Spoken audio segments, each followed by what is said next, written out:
ამ ინიციატივას. პირველი, როდესაც გვესაუბრება ირაკლი კობახიძე, პირდაპირ გადავალ დროს შეზღუდული გვაქვს და ბევრი რაღაცა მინდა ვთქვა. ირაკლი კობახიძე რო გველაპარაკება სოციალურ პოლიტიკაზე, ეს უკვე პარადოქსია, იქიდან გამომდინარე, რომ ეს კაცი იყო მათ შორის ავტორი საკონსტიტუციო რეფორმის, რომლის მიხედვითაც ჩამოყალიბდა მეხუთე მუხლი, რომ საქართველო არის სოციალური სახელმწიფო. სოციალური სამართლიანობა, თანასწორობა, სოლიდარობა. ეს გვითხრა ირაკლი კობახიძემ, როცა ქართულ ოცნებაში იწყებდა მოღვაწეობას. დღეს რა გვაქვს? დღეს გვაქვს სოციალური უთანასწორობა ყველა დონეზე, სოციალური უსამართლობა ტოტალურად ყველგან და ნულოვანი თანაგრძნობა, როგორც პარადიგმა, პოლიტიკური პარადიგმა ქართული ოცნების. ეს არის რეალობა. გადავიდეთ ციფრებს. 2012 წელს სოციალურ დახმარებას იღებდა 500.000 ადამიანი. დღეს 2025 წელს სოციალურ დახმარებას იღებს 700.000 ადამიანი. ანუ 2012 წელს სოციალური დახმარებების ბიუჯეტი შეადგენდა 270 მილიონს. დღეს შეადგენს 1.6 მილიარდ ლარს. დახმარება გაიზარდა, რაოდენობა გაიზარდა, თუმცა გვეუბნებიან, რომ სიღარიბე შემცირდაო. ეს ალბათ ვეკუას ქვეყანაში და მუსხელიშვილის ქვეყანაში ამას რო კალაძე გვეუბნება, უკვე უტიფრობა და ტყუილია. თუმცა ციფრები მეტყველებს, რომ ქვეყანაში არის სოციალური კრიზისი. და მეტიც.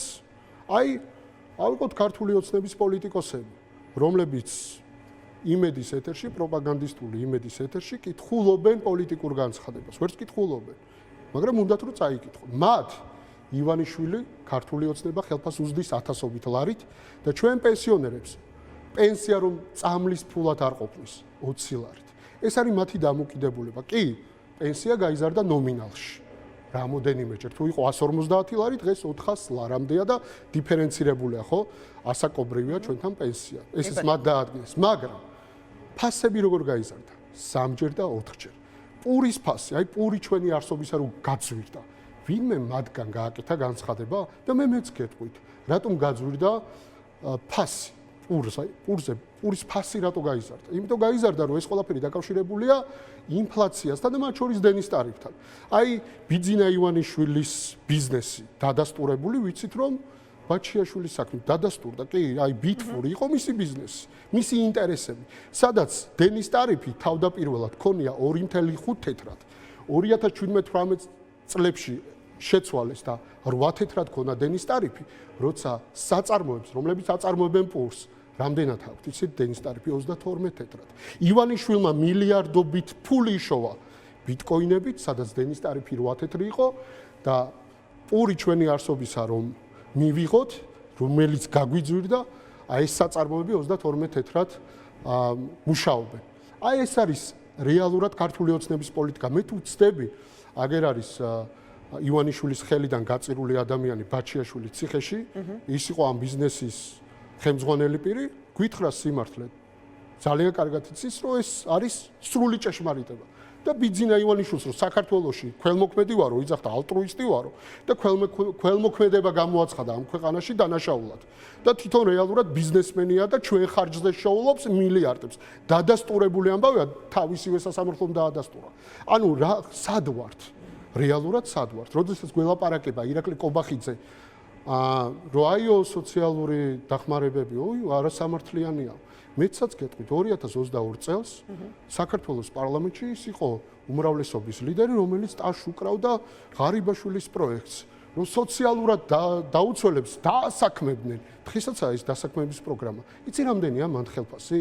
200-300 ლარი. ანუ სოციალურად დაუცველ ადამიანებს უთხრა სახელმწიფო, რომ მე დაგასაქმებ, იმიტომ რომ მუხლი კონსტიტუციაში ჩავწერე, რომ სოციალური სახელმწიფო ვარ, რომ სამართლიანობას, უთანასწორობას, სოლიდარობას ეფუძნება ჩემი მმართველობა და რეალურად ეს ყველაფერი აღმოჩნდა ფარისევლობა. ეს იკითხება ციფრებში და ეს არის რეალობა. რეალობა არის ის, რომ ირაკლი კობახიძე ახლა იმიტომ ლაპარაკობს და აღიარებს მათ შორის იმას, რომ ეკონომიკური პოლიტიკა მათი არის კორუფციაზე დაფუძნებული, მხოლოდ ისინი გამდიდრდნენ, არა მხოლოდ გამდიდრდნენ, ოქროს ზოდები სახლებში აქვთ. სახლებში აქვთ ოქროს ზოდები. გვეუბნებიან, რომ კორუფციას ებრძვიან და ამ დროს ირაკლი ღარიბაშვილი გიორგობა აღნიშნა, ფოტო გამოდო, კაცო, და ჩემი მეგობარი და ოპოზიციის ერთ-ერთი გამორჩეული ლიდერი, რომელიც კორუფციას ებრძოდა, ლევან ხაბეიშვილი, პოლიტიკური განცხადების გამოა ციხეში და მეცაც გეტყვით. აი მართლა, აი ფარისევლობა, სადუკევლობა, რომ ბრალი წარუდგინეს, რომ მოსყიდვას ცდილობდაო, როცა მოქალაქეთა პოლიტიკური გაერთიანების შესახებ არსებობს კანონი და დანაწესი, რომელიც პოლიტიკოს ათავისუფლებს პოლიტიკური განცხადებისგან, პოლიტიკური დაპირებისგან, ის ვერ ჩაითვლება სისხლის სამართლის დანაშაულად, მაგრამ ამაზე უტიფრად მურუსიძე, ივანიშვილი სასამართლო, ეხლა ჩემი სოლიდარობა და მხარდაჭერა პოლიტპატიმრებს, ჩვენს მეგობრებს, მაგათ ვენაცვალე და აუცილებელია. არანაირი მართლმსაჯულება არ არსებობს. ეს ხალხი არ არის პატიმარი, ეს ხალხი არის ტყვე და ქვეყანაში არა მარტო ისინი არიან ტყვეები.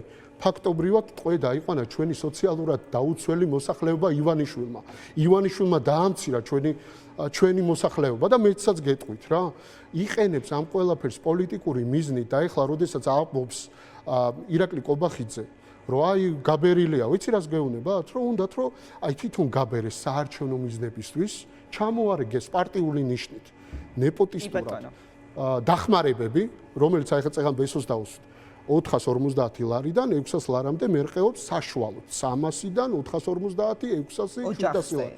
ხო, ანუ დიფერენცირებულია. მაგალითად მეცაც ვიტყვი ვიღაცას რომ არ ეგონოს რომ აი ხა მე მანიპულაციას ვცდილობ. საერთოდ არ არსებობდა წინა ხელისუფლების დროს ბავშვების დახმარება. დღეს არსებობს ეს 200 ლარი ბავშვების დახმარება, მაგრამ პარადოქსი, ყოველი მეხუთე ბავშვი ქვეყანაში შიმშილობს, გესმის, ანუ ნა, შიმშილობს და აი 13 წელია სულ ბესო იძახის ამას. 13 წლის განმავლობაში მხოლოდ ელექტრონული ტენდერით 50 მილიარდი ლარი გამოაცხადეს, კონკურსად გამოიტანეს 50 და ვინიშოვა იცი ფული? ქოცელიტა და ეს ქოცელიტა, რომელიც ჩამოაყალიბა ივანიშვილმა ამ კორუფციული გზით, რეალურად დღეს არის ხაფანგში და ყუთი აქვს თავს. კი ბატონო, გასაგებია. და ბესო, მოკლედ მინდა, რაში იხარჯება რეალურად ფული? ეხლა საინფორმაციო გამოშვება 3 საათზე პირველებს დაიწყო იმით, რომ ყაველაშვილის ადმინისტრაცია 12 ახალ ავტომობილს ყიდულობს და ერთის რაღაც სატენდერო თუ სავარაუდო ფასი სადღაც 66,000 ლარამდე მერყეობს. ხო, აი, რაში იხარჯება რეალურად ფული, რომლის დაზოგვასაც, როგორც კობახიძე გვპირდება, აპირებს მათ შორის ისეთი ადამიანებისთვის, ვინც იღებს აი ამ შემწეობას. ძალიან გთხოვთ მოკლედ. ხო, ძალიან მოკლედ შეიძლება ითქვას, რომ სახელმწიფო საბიუჯეტო სახსრები იხარჯება არარაციონალურად და იხარჯება არამიზნობრივად. ანუ ძალიან მრავალრიცხოვანი ავტოპარკი ყავს საქართველოს მთავრობას, ანუ საბიუჯეტო ორგანიზაციებს გულისხმობ ამ შემთხვევაში. ამ ავტომობილების ყიდვის თანხის გარდა ჩვენ ასევე ბიუჯეტიდან სარჩენად ამ ავტომობილების მოვლაპატრონობა გვაქვს დაკისრებული კიდე, ანუ ჩვენი ფულით ამ ავტომობილებს უვლით, მისი მოვლაპატრონობა, ასევე მძღოლები, ისე მძღოლების გარეშე ხო ვერ გადაადგილდებიან ეს ადამიანები. 99 დეპუტატი ყავს ქართულ ოცნებას და 40 ავტომობილი ემსახურება. ანუ ნახევარზე მეც ავტომობილი ემსახურება. ისეთ თანამდებობის პირებს, რომელთა სამსახურეობრივი მოვალეობის შესრულებას არ ჭირდება ავტომობილი. ანუ ავტომობილის გარეშე შეასრულებს ის ადამიანი მის სამსახურებრივ მოვალეობას.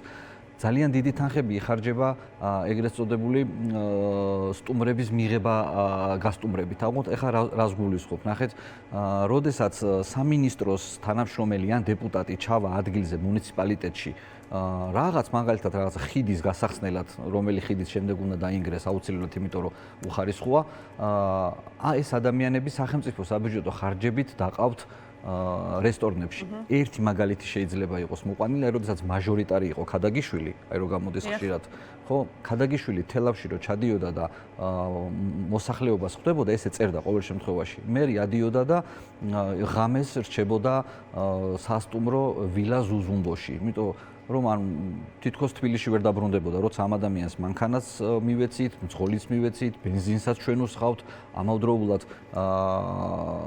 კახეთში ამ ადამიანს სახლი აქვს და ყველა პირობა ქონდა იმისი, რომ ამ ადამიანს სახელმწიფო საბიუჯეტო სახსრები არ დაეხარჯა არარაციონალურად. აი მაგალითად ოდიშარია იყო ხა საკრებულოში როა, ხო, დამტენს და ტელეფონის кейს ყიდულობდა სახელმწიფო ფულით ბიუჯეტიდან.